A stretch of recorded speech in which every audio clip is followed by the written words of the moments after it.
Hey there. Going to talk a little bit about the Ruger 10/22 takedown rifle. I always said, why the heck would I want a .22 rifle? I've got a bunch of other rifles that I have fun with. When ammo prices started going up, got a lot more fun to shoot the little .22 rifle. So I picked one up. Picked up a bunch of ammo on the cheap before .22 prices started getting really expensive. And I've been plinking with it. And it's a lot of fun. So we'll show you a little bit about the rifle here. So the Ruger 10/22 comes with its own little bag. It's kind of nice. It's got some MOLLE straps on the outside here. It's got two pouches. You can put magazines,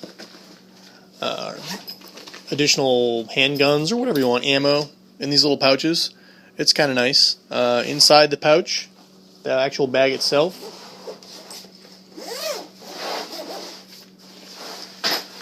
there's 3 additional pouches on the inside.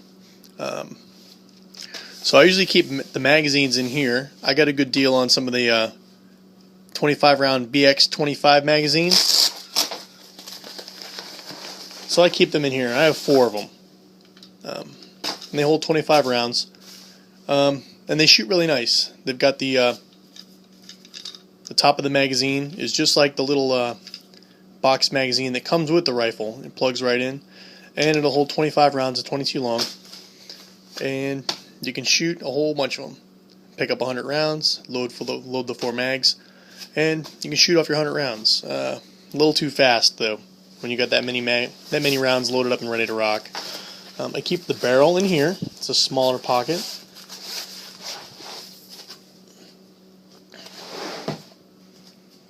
It's got a stainless steel barrel. It's got fixed sights, iron sights. As you can see, this is the quick detach point. The front of the barrel will click into the stock. I keep the stock in here, the larger pocket. As you can see, 2 smaller pockets on this side and the larger pocket over here. The larger pocket's pretty nice. It'll fit the butt of the rifle with the scope.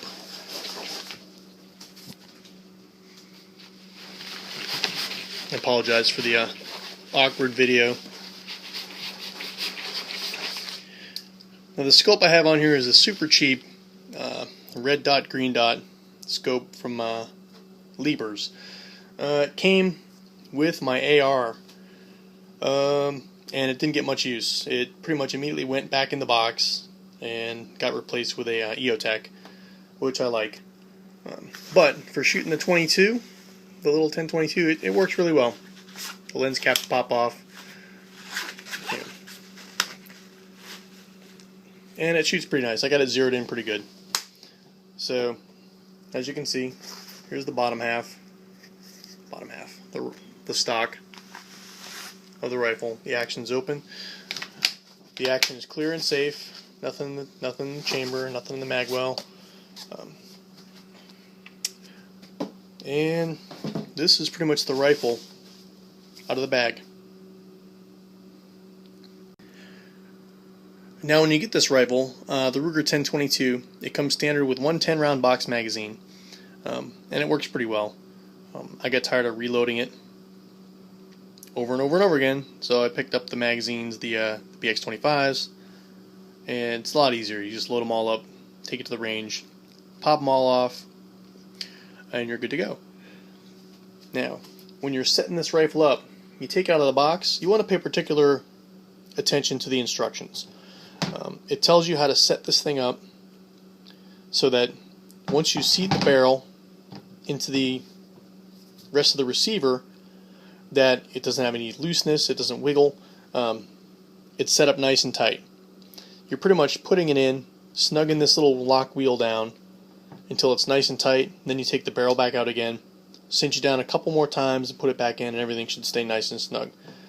It's adjustable, so it should maintain its tension over the life of the firearm.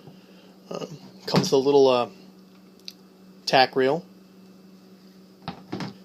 and like I said, it's pretty simple. Now, to assemble the rifle, bear with me while I set the camera down.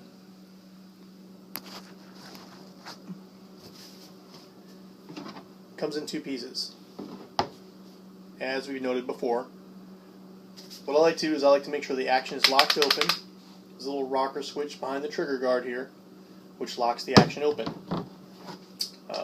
Makes it a little bit easier. Not so much for assembly, but for disassembly. Now, you put the two pieces together, slightly off angle. You're going to place them together, click them in, and then rotate it counterclockwise.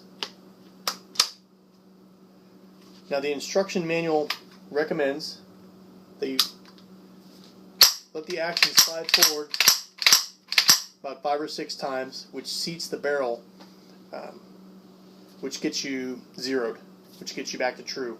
I found that this little red dot sight has held true, and for all the shots I've had, as long as I follow the instructions about racking the action a couple times. Now to disassemble, you can see under the bottom there's a little lever right here. You pull the lever, again, actually this is what I was talking about before, lock the action back for disassembly, makes it a little easier. Sorry, I always struggle with that thing. And then you pull the little lever, rotate, and pull it apart. Simple as that. It's a real nice shooting gun. Rugers have a pretty good reputation. Real popular firearm. And the Takedown model, it's been pretty reliable, pretty accurate for me up to this point. I can't really complain. So I'm very satisfied with the performance of the 1022 Takedown. If you look, this is a group at 100 yards. Not super tight, and I'm not a fantastic marksman by any stretch of the imagination, but I can hit the center point. But this is 100 yards, not really taking my time a whole lot, using that little red dot, green dot sight with no magnification, and pretty much except for a couple of the outlying shots there, they're pretty on target. So, a lot of fun to shoot. Used to be a real cheap to shoot, and I can't say anything bad about it yet. So I haven't had any problems with it. I've probably put about 1,000 rounds through it total altogether. But it's a lot of fun. So I would recommend the little Ruger 1022 Takedown to anyone that likes a rifle that they can break in half and carry it around portably. Like I said, it comes with a nice little bag to carry it in. If you go out and hunt or anything like that, small game, people even talk about using it as a survival rifle. It fits very nicely into a backpack. I've put it in my hiking pack more than once, just testing it out, and it works pretty well. So, that's pretty much it, the Ruger 1022 Takedown. Hope you enjoyed it, and I know I sure did.